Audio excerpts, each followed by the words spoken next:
and it looks at the feasibility and capacity for home video consultations in Canterbury. I'd just like to give some acknowledgements to the wider team as well. Myself and Dr. Joe Nunley from the Field Academy of Independent Living, Dr. John Garrett from the Paediatric Department at the CDHB in Christchurch Public, Fiona Graham, who we've got on soon, and Philip Schluter from the University of Canterbury.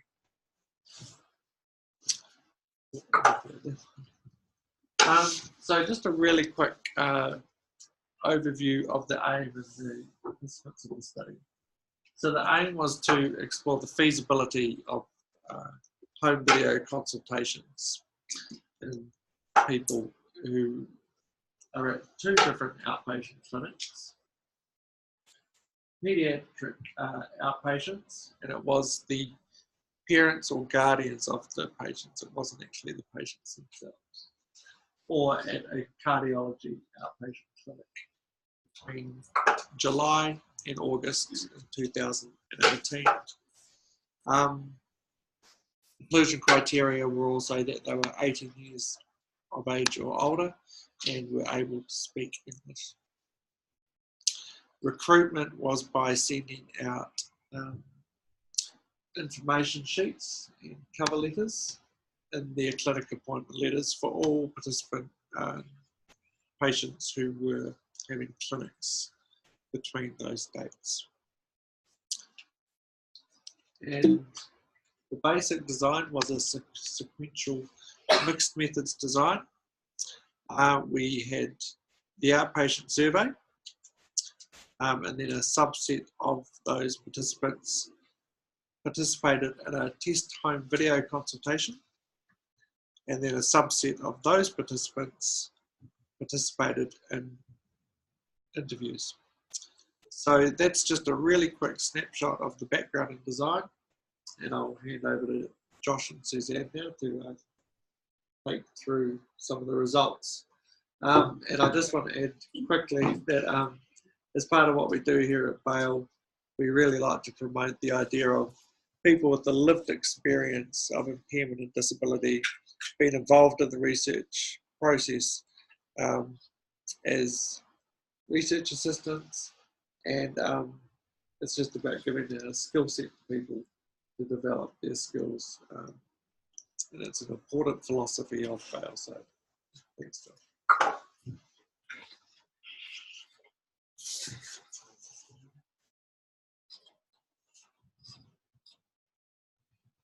Hey guys, so I'll cover part one of the research that we did. So overall we surveyed 204 people. 112 of those were in the paediatric outpatients clinic, and the remaining 92 were in the cardiology outpatients clinic. About 80% of the people that we surveyed were male, and 10% of the participants identified as New Zealand Māori. Our frequent overall age group was between 31 and 60, however this was higher in the cardiology outpatients clinic, with the average age ranging 60 and above, as to be expected in a cardiology department. The overall willingness for the participation of the home video consultations, we had, here we go.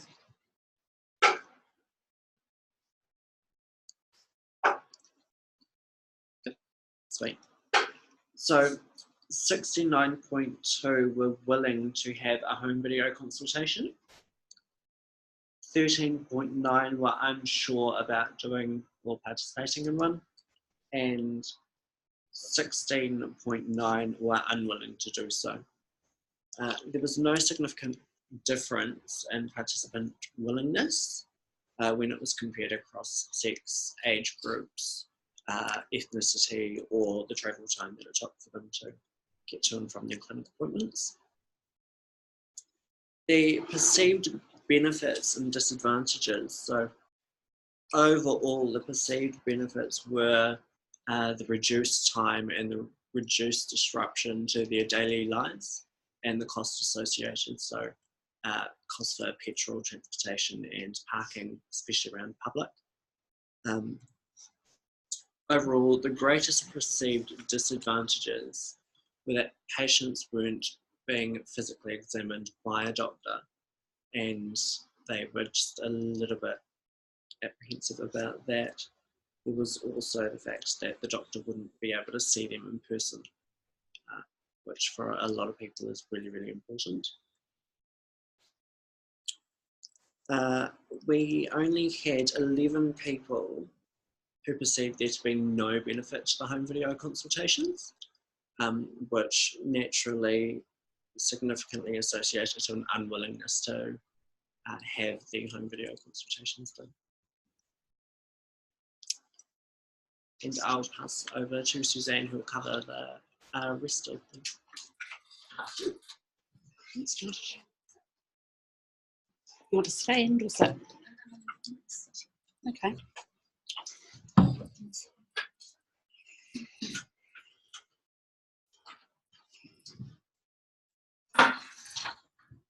So I'll be talking about part two, the 3-part project. So part 2 was to do actual test consultations with people. So overall, even though we collected information from 13 participants in total. There were 10 participants from the paediatrics mix and 3 from cardiology. 76.9% of those were from paediatrics and 23.1% were from cardiology outpatients. Overall, almost 54% of the test call participants were female, and the average age of the participants was 41.8 years of age. And we actually had a really good range of ages from 22 to 68. So that's quite pleasing in terms of that demographic. When I conducted the test calls, there was a short survey that I conducted with the participants, which was which covered aspects such as sound quality. So this pie chart, you can see that 15% said that their sound quality was excellent, and over half said it was very good. So that was a very high total of 69%, almost 70% said that their sound quality was either excellent or very good. 23% said it was average, and minority said it was poor. We had a few technical issues, which I can tell you about later if you are interested. The next question in the survey was on video quality itself. In terms of the video quality, most people felt that it was very good, followed in order by excellent or average, and nobody selected poor for video quality.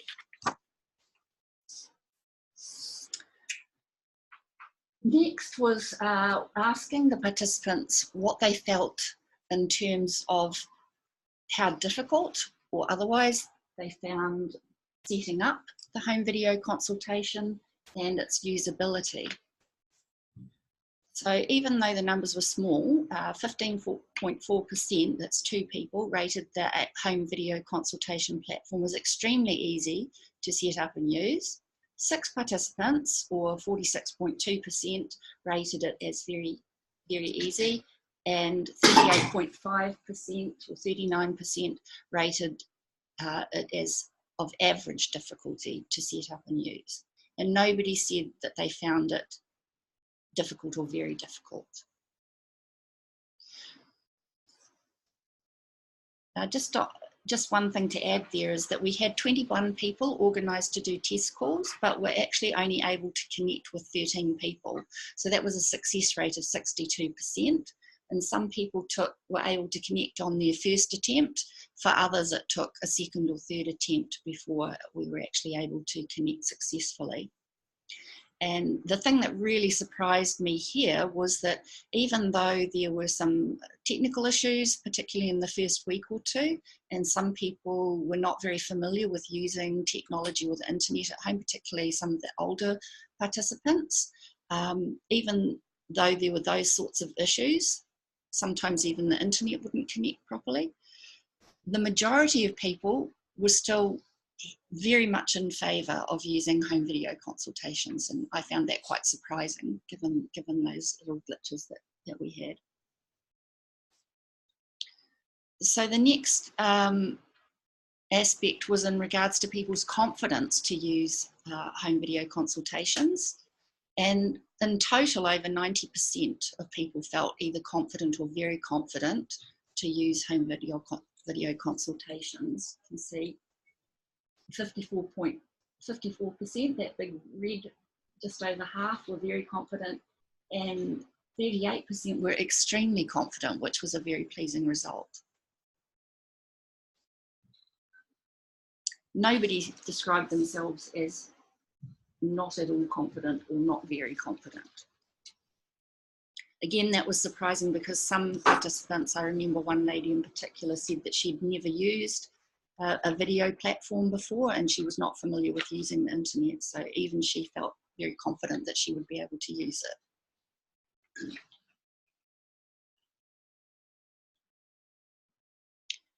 The next part is the interviews. So I interviewed 10 people, and these ranged in length from about 9 minutes, I think was the shortest one, through to about almost half an hour for the longest.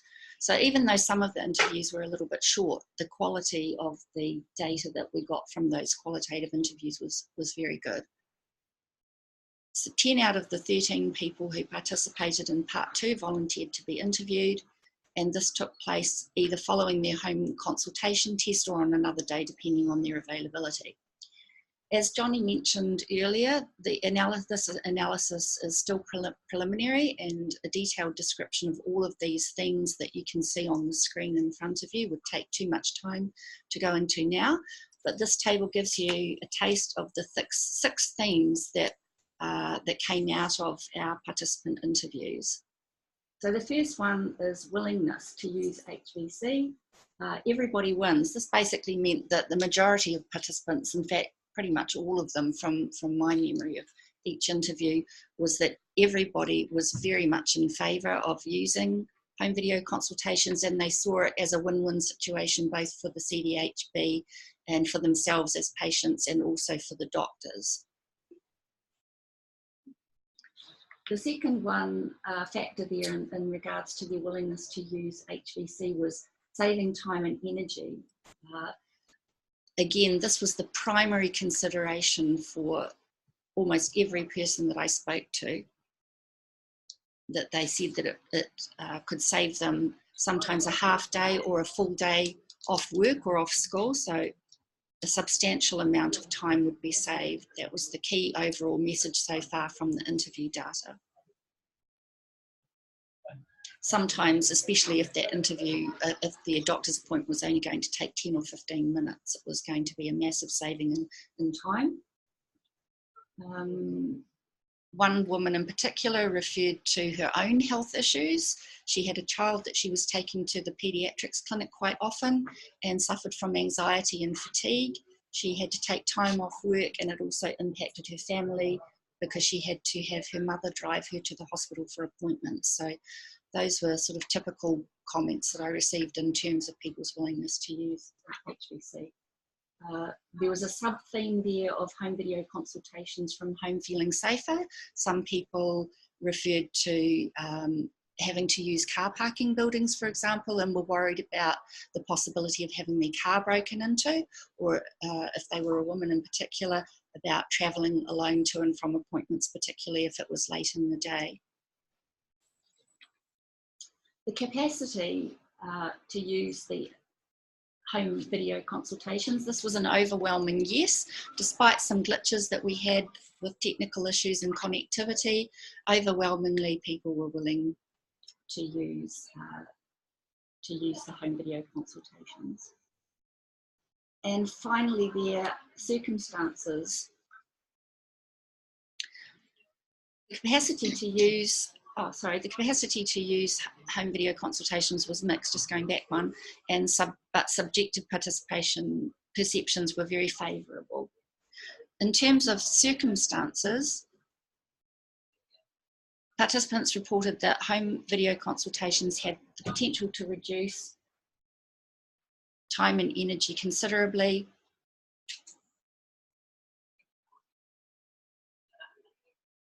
But there were concerns by some people mentioned communication, for example,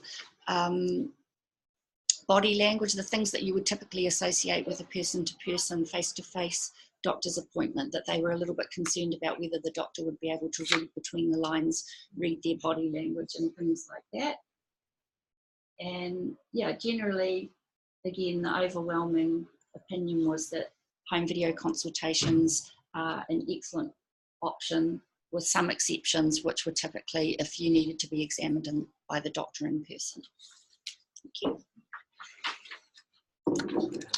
Oh, conclusions, yes, sorry, forgot my last bit. So the conclusions there are, again, just to repeat, that overall there appeared to be a great deal of willingness from people to use home video consultations to engage with doctors, and that this willingness was irrespective of the type of clinic, the gender, age group or ethnic identification. It was the same across the board. The capacity to use home video consultation was mixed. The subjective perceptions, however, were very favourable. But the software and connection processes may require some tweaking and improvement. Oh yes, I've already mentioned this as well, that the participants reported that home video consultations had the potential to considerably reduce the amount of time and energy that would be required to attend an appointment in person, especially when those appointments were often very short in duration. Thank you. And Josh is going to talk about his reflections on being a research assistant. Sorry, you might not have heard that. Josh is now going to talk about his perceptions of being a research assistant. I actually found the process of being a research assistant really, really interesting, both as an end user of the healthcare system that we were working in, and seeing how the issues that I face with mobility is also across the board with other people's and their level of issues with their mobility as well. And not only working in the healthcare sector in the spinal units, I can see the benefits for home video consultations for our patients who aren't quite able to come in to a hospital or a specialist setting because of bed rest and other mobility issues, or even being out of town with our rural patients. Yesterday I actually had a clinic appointment where I at first thought it could have been done over home video consultations. It would have been quite handy. It was only about 15 minutes. But then it turned out that I did need to have a little procedure that could have been done on the day. So that unfortunately would have meant another appointment had it been done by home video consultation. Yeah, it's been really, really interesting learning how the people operate and seeing what they perceive as benefits that I would as well. And then Suzanne will also do the reflections of being a research assistant.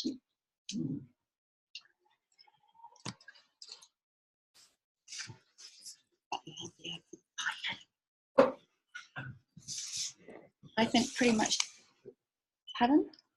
Yes. Ditto to everything that Josh said. I found it extremely interesting doing both the, particularly at, well actually not particularly at the clinics themselves, all aspects, both when we did the surveys at the clinics and when I did the test calls and interviews. I found it really, really interesting. I really enjoyed the interaction with the people.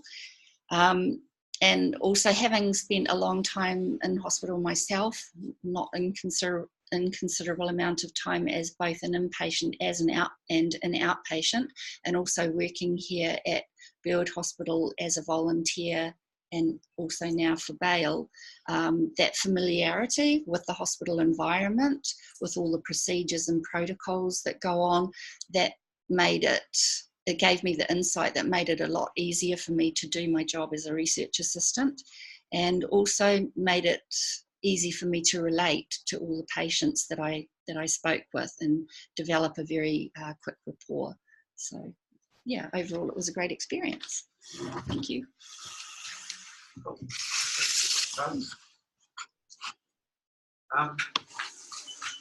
If anyone's got any question for Wyatt, is it?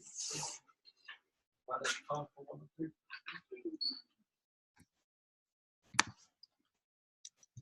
Looks like the ball is yours, Wyatt. Oh gosh.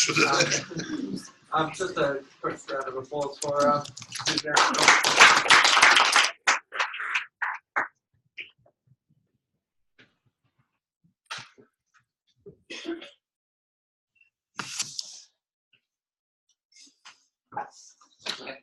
It was really good value. I'm not going to introduce myself because presumably you've all read the wee blurb about me. It tells you who I am. Except I will say that you're getting a totally different presentation from me because I haven't got to the result stage. And in some ways you're getting the reflections of a journey from a quantitative researcher. My background's in statistics, market analysis and economics, who's moved into a qualitative research thing. I've got a definition to start off with, in that we live in a very interesting time in the Western world today, because for the first time in the history of humanity, there's a major move of people to declare they have no religion. And so this is a definition of people that are called nuns.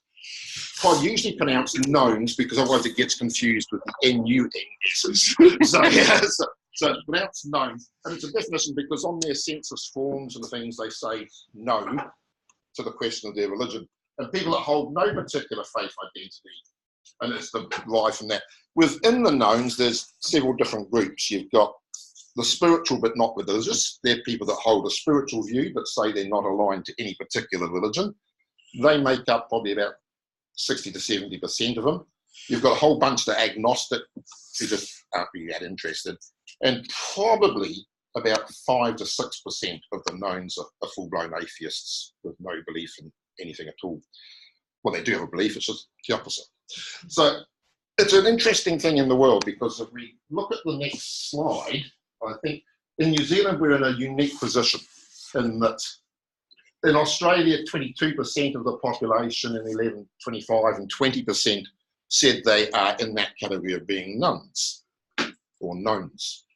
And one of the problems it presents to health professionals is our mandate is to provide a holistic care when people come into hospital, meeting their physical, mental and spiritual needs and cultural needs. And there's a whole group of people that have got this stuff which isn't known about.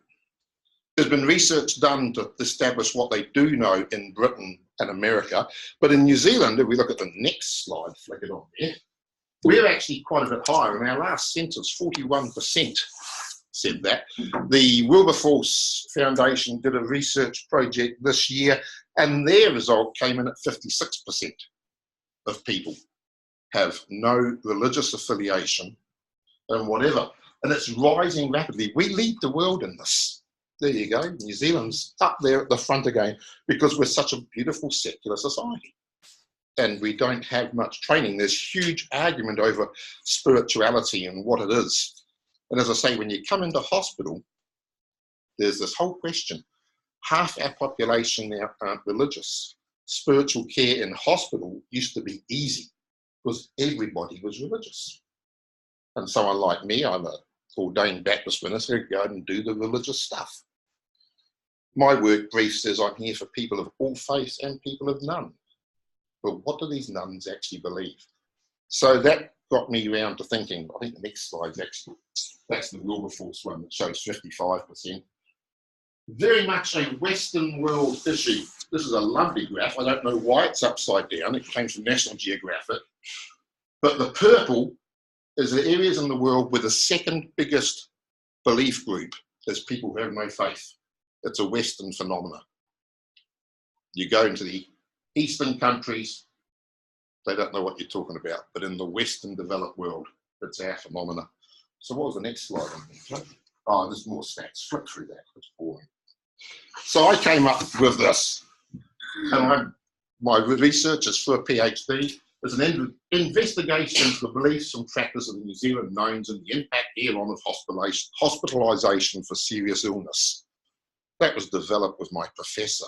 I think he's got a problem with words. But anyway. And so I set out to do this. And one of the things he said to me, it's got to be qualitative, which creates a problem because what do you do with qualitative research when you're a statistician? You know, I've always thought qualitative research. A dozen surveys, what figures that? I wish I had a dozen responses. I've got one so far in 3 months. But so we've done this. It's basically the target participants are anybody over 18 that's in hospital in Cook who doesn't have a religious connection. Hopefully pick up some Maori in there as well. I've got to pick up some Maori in there to keep the ethics committee happy and whatever. Using a semi-structured interview, it takes about an hour long. I know that because I've had one interview. And then taking that and working through it and using a process which is a bit like grounded theory. It's sort of a bit vague. The professor I work with, John Swinton, doesn't believe in sitting hard to theories, so a very eclectic way of dealing with things. So he says, we just get the data and analyse it. So that's what I'm going to do, using in vivo in my own brain. What was the next slide? Oh, the side issues that have come up for this are actually more interesting than the results because I haven't got much results. But how's this happened? And it's happened over 500 years since the Reformation. The secular society we live in is the direct result of what happened 500 years ago, which is quite fascinating in that slowly, once upon a time, spirituality, religion and culture were all the same. One little nice round ball. And with the reductionism of the scientific method, we've slowly pulled them apart. And we've created three things, which some people like to hold independent and juggle, but actually they're still very closely linked in. I tend to think of them as three sides of the same coin. And some of the stuff that's being written about spirituality today actually tries to totally divorce it from religion and culture, and you can't. And we know that from Maori culture. You know, if you try to reductionise Maori culture into what's cultural, what's spiritual, and what's part of the religion, there'd be hell to pay, wouldn't there, Tim? Yes. Yeah, but we've done it with Christianity, Islam, and all the other religions. And in the West, we've sort of said, no, I'm no longer going to be religious, and walked away. I found the reasons for that to be really fascinating, and I developed 4 things for it that come out of it from my reading. First one's disenchantment. Scientific has taken the enchantment out of the world. Once upon a time, we believed it was fairies that did various things, or, you know, we believed the world went round, the sun went round the world, and all sorts of things. A lot of the natural state of things had mythical, magical reasons for them. Science has done away with that. Disillusionment, quite frankly, religion's done a pretty crappy job of making the world a better place. The Reformation occurred because of disillusionment with the Catholic Church not achieving the peace and goodness that was supposed to be there. In the last couple of 100 years, we've had world wars, we've had slavery, all of which has had church involvement in it. People look at religion and say religion causes harm. Globalisation, our cultures have become so spread. Knowledge now speeds with technology. If someone has an idea in Vladivostok, it can be on this computer within 2 minutes. So people have been exposed to ideas and challenged and all sorts of things. So globalisation's had a huge effect. And humanist psychology, particularly from Rogers and Maslow in the last 80 years, has had a huge influence in creating a society of individuals. We've gone from group to individuals.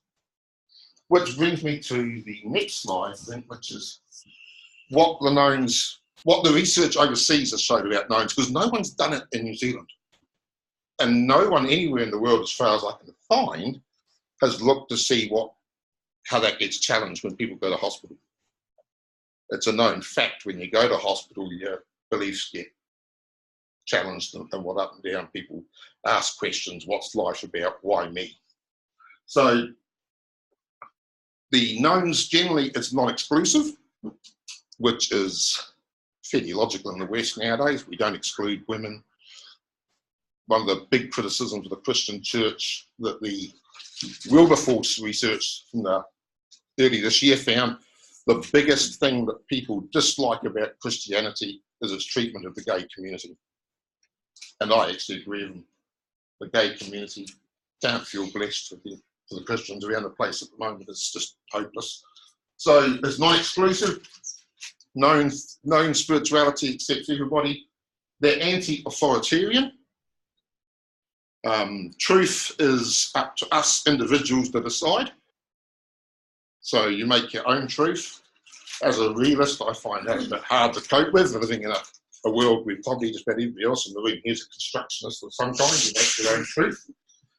I had great debate with my lecturer supervisor about that when I got into the whole philosophy of research.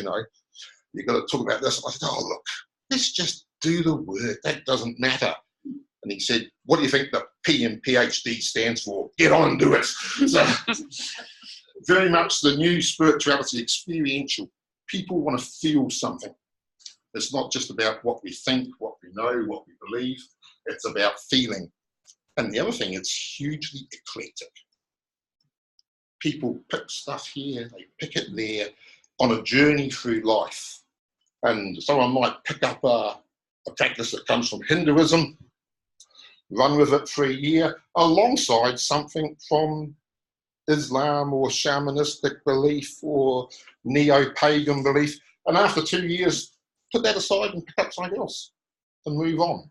So the known spirituality is very, very fluid and dynamic, which is going to make it hard to research, especially if I can't get questions about it.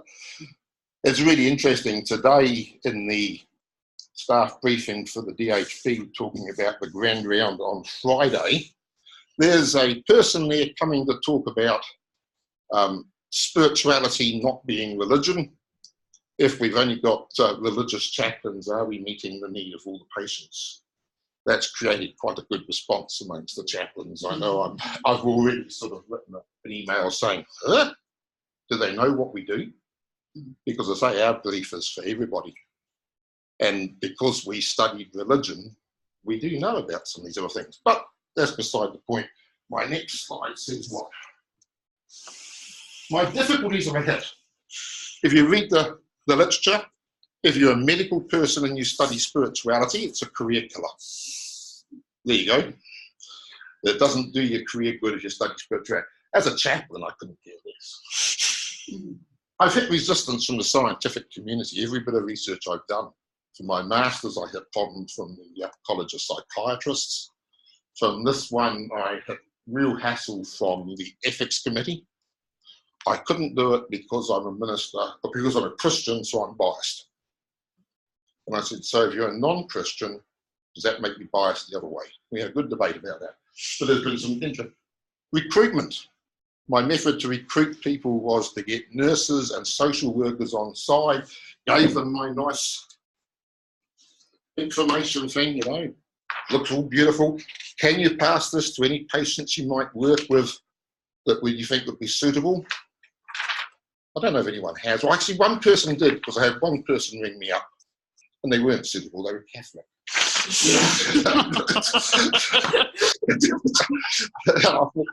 What were they thinking? But never mind. So everybody's busy. So I've had one interview. in 3 months, which is pretty soul-destroying when you're paying university fees to someone overseas, thinking, what do I do with my time? So I'm got halfway through writing a book about the stuff, of the history that's been going on. Okay, so recruitment's a problem.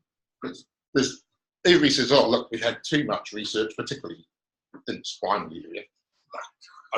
Don't even bother. So today, I come direct from Public Hospital where I've been putting up posters. Next step. Pinning them to notice boards in the wards. Wanted non-religious people. I tried to think what sort of mugshot I could put with that. That might be pushing it too far. So I'll let you know how I get on with my wanted posters. If that doesn't work, the next step after that I've debated with the research people and public is to make that down to, say, an A4, print 1,000 of them and put them out with the lunch menus. But hopefully it won't get that because it's starting to get expensive with photocopy. So if I'm unable to recruit, then it's really intriguing as to what do I do then. Have to rewrite another whole project, which doesn't thrill me much being halfway through this one. It's been a very interesting journey. Some of the incidental issues, as I say, the history's been really fascinating. And my last slide, geez, Ray's done that one, the very last slide, got red on it. Because I think there's what questions that raises to me is, what does the future of Christianity look like? Because a lot of the knowns, or the spiritual but not religious, I think would be affirmed by my boss. If you think my boss walked around in sandals and white robes 2,000 years ago, because they're living ethical lives. Their criticisms of the church are the same criticisms he had. So I think there's a question for what Christianity is going to look like in the future. I think it's going to change. And for that, I sort of came up with a lovely quote from George Orwell. He who controls the past controls the present. He who controls the present controls the future. And I figure, if we can understand the past, how we got to here, and what's happened in the past, then we might understand what's happening now. And we might be able to predict and understand the future. So that's an interesting sideline, as I've just written 40,000 words about that, because I didn't have any interviews to do. And the other thing I want to ask, is it good, the knowns? I don't know. We'll wait and see. So there you go. Different sort of talk altogether.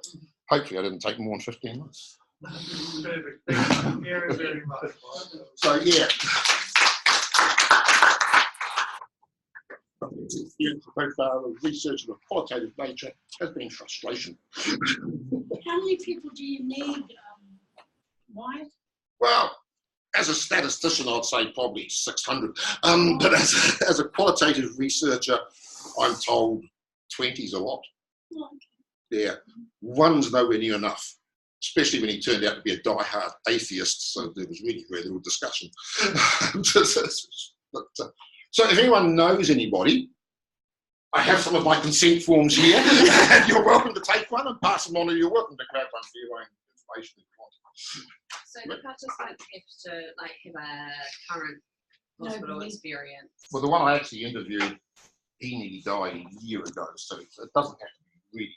I'm at the point now, if they've been in hospital once in their life, apart from the time I'll interview them. That's what I was wondering, could it be reflected with past experience? I think that's I can live with that. If it's 20 years ago, it's probably a bit too far out. And I've also said, okay, in paediatrics, I wouldn't want to interview children, but for parents of children, there's huge issues there. I watched my son die when he was 14, and it makes you question everything. So yeah, so participants, they've basically got to be breathing and over 18. And they have to have no belief at all. No, because in reality, every single one of us has a belief of some kind. Even the atheist believes in something. He believes in a nothing, but it's a belief. So we've all got beliefs that we live by, and that's one of the questions. That's the big issue. How do we provide care to people, pastoral care and spiritual care, if we've got absolutely no idea? And is there some common beliefs that run across New Zealand culture? And I think in New Zealand, there will be some common beliefs. So is your inclusion criteria they tick no on a census form? Basically, a census form, hospital admission form. Yeah. Or they would if they could. Yeah. Yeah.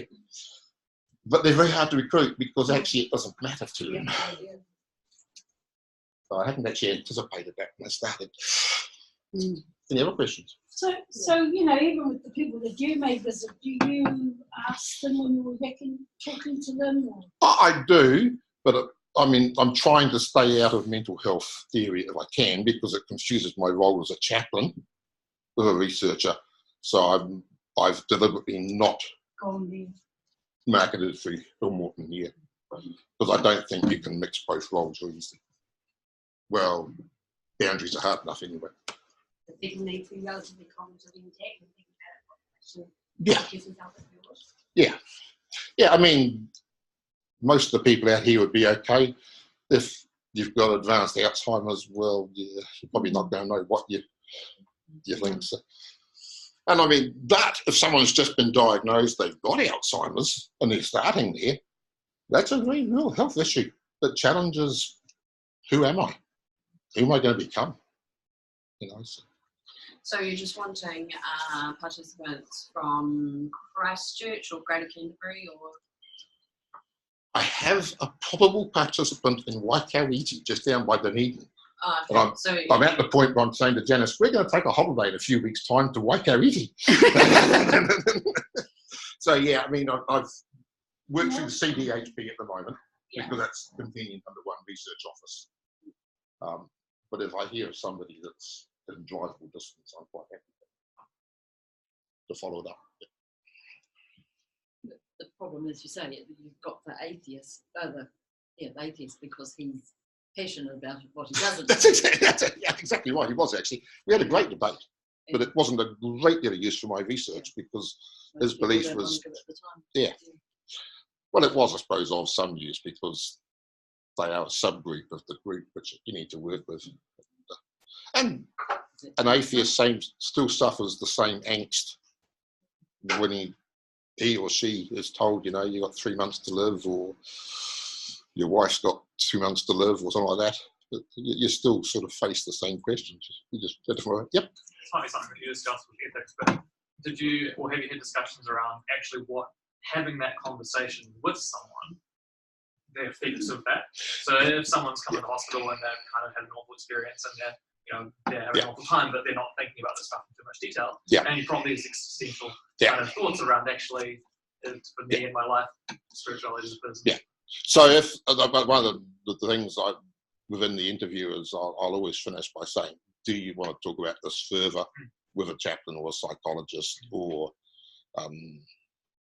the Maori person I've got working with us, who is Kathy from Christchurch Women's. She's there for anybody in public for that sort of thing. So it may well prompt them thinking further. So that's kind of why I wondered whether that's more reflective stuff would be more useful, because if people have hospital admissions that aren't serious, then they're probably not contemplating this too much and see much purpose in it. If it is serious, then they've got a whole lot of stuff to deal with at that time, but maybe in the future when they've dealt with that. That's why I didn't put any of those at intensive care. There's some places are just too raw and too present at the time. But,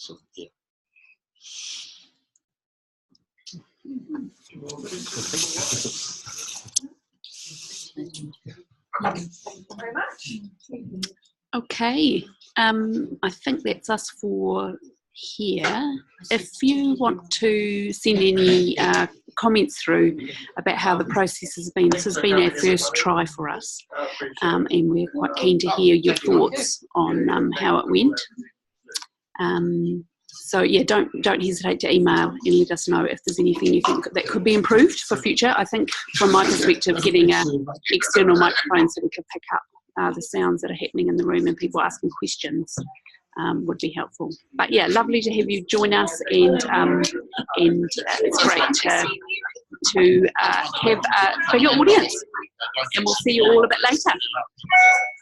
to talk about stuff.